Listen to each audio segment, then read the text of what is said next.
നമസ്കാരം. റാഫ്റ്റോക്ക് ഫുട്ബോളിലേക്ക് അവർക്കും സ്വാഗതം. Leo Messi or Cristiano Ronaldo? ഇപ്പം മിക്ക ഇന്റർവ്യൂകളിലും ഫുട്ബോൾ താരങ്ങളോട് മാധ്യമപ്രവർത്തകർ ചോദിക്കുന്ന ഒരു ചോദ്യമാണ്. അവരുടെയൊക്കെ മറുപടി പുറത്തേക്ക് വരാറുമുണ്ട്. ഒന്നുകിൽ ലിയോ മെസ്സിയെ തിരഞ്ഞെടുക്കും താരങ്ങൾ, അല്ലെങ്കിൽ ക്രിസ്ത്യാനോ റൊണാൾഡോയെ തിരഞ്ഞെടുക്കും. എന്നാൽ ക്രിസ്ത്യാനോക്കൊപ്പം കളിക്കുകയും ലിയോ മെസ്സി ഇതിഹാസ താരമായി മാറിയ ക്ലബിനു വേണ്ടി ഇപ്പോൾ കളിക്കുകയും ചെയ്യുന്ന ഒരു താരത്തോട് അത് ചോദിച്ചാലോ? അതെ, ജാവോ ഫെലിക്സ്. പോർച്ചുഗലിന്റെ ദേശീയ ടീമിൽ ക്രിസ്ത്യാനോ റൊണാൾഡോയുടെ സഹതാരമാണ് ജാവോ ഫെലിക്സ്. അതേസമയം FC ബാഴ്സലോണയിലാണ് ഇപ്പോൾ താരം കളിക്കുന്നത്. അതുകൊണ്ട് തന്നെ മെസ്സി എന്ന ഇതിഹാസത്തെയും അദ്ദേഹം ഇപ്പോൾ നന്നായിട്ട് മനസ്സിലാക്കിയിട്ടുണ്ട്. അപ്പോൾ അദ്ദേഹത്തോട് ഈ ചോദ്യം വരുന്നു, മെസ്സി ഓർ ക്രിസ്ത്യാനോ? അതിനുള്ള അദ്ദേഹത്തിന്റെ മറുപടി നോക്കുക. അദ്ദേഹം പറയുന്നു, നമ്മൾ അവരെ കമ്പയർ ചെയ്യേണ്ട, അവരുടെ കളി ആസ്വദിക്കുകയാണ് വേണ്ടത് എന്ന്. ആ വാക്കുകളിലേക്ക് നമുക്ക് കൃത്യമായിട്ട് പോകാം. മെസ്സിയും ക്രിസ്ത്യാനോ റൊണാൾഡോയും അവരെ തമ്മിൽ നമ്മൾ കമ്പയർ ചെയ്യേണ്ടതില്ല. നമ്മൾ അവരുടെ കളി എൻജോയ് ചെയ്യുകയാണ് വേണ്ടത്. അവരിൽ ഒരാളെ തിരഞ്ഞെടുക്കുക എന്നുള്ളത് ബുദ്ധിമുട്ടേറിയ കാര്യമാണ്.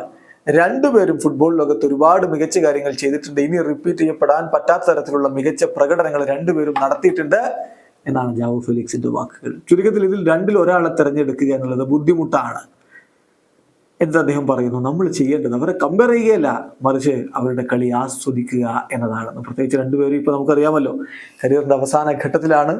യൂറോപ്പിലെ ഫുട്ബോളൊക്കെ വിട്ട് രണ്ടുപേരും രണ്ട് കോണ്ടിനെന്റുകളിലേക്ക് അവരിപ്പോൾ പോയി കഴിഞ്ഞിട്ടുമുണ്ട്. ഒരാൾ അമേരിക്കയിലാണെങ്കിൽ ഒരാൾ ഏഷ്യയിലാണ്. ഈ ഒരു ഘട്ടത്തിൽ രണ്ടുപേരെ തമ്മിൽ ഇനി നമ്മൾ കമ്പയർ ചെയ്യുന്നതിൽ അർത്ഥമില്ല. രണ്ടുപേരും ഫുട്ബോൾ ലോകത്ത് ഒരുപാട് മികച്ച നേട്ടങ്ങൾ ഉണ്ടാക്കിയവരാണ്. നമ്മൾ അവരുടെ കളി ആസ്വദിക്കുക. അതാണ് ജാവോ ഫെലിക്സിന്റെ അഭിപ്രായം. വീഡിയോ അവസാനിക്കുന്ന ഫുട്ബോൾ ലോകത്ത് കൂടുതൽ വിശേഷങ്ങളുമായി റാഫ്റ്റോക്സ് എത്താം.